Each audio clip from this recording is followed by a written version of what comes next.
5 वर्षाचा असताना माझ्याकडून 25 पैसे हरवल्यामुळे मला बेद मारहाण केली होती. ते 16-17 वर्षानंतर परत गावलेच आपल्याला. घरच्यांनी डिगबर टोमने आणल्यानंतर सुनील लेकर फायनली कामाला निघलाच.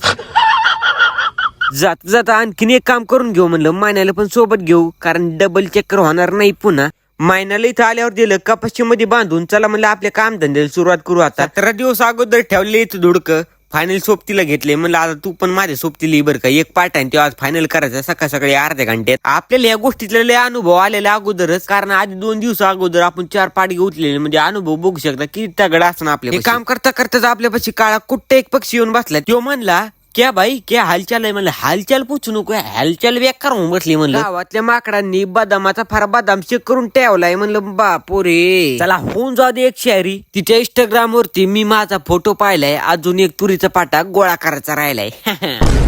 ह्या कामाचा सुपडा साफ होता, हरभरा निंदायला बोलिलं, त्यात पण माझं नशीब चांगलं असल्यामुळे मला 25 पैसे सापडले. आज त्यात चॉकलेट पण यायची नाही साधी. मी येतो हे 25 पैसे खर्चून. तुमच्यापर्यंत टाकायला लाईक आणि फॉलो करून. जय हिंद, जय महाराष्ट्र.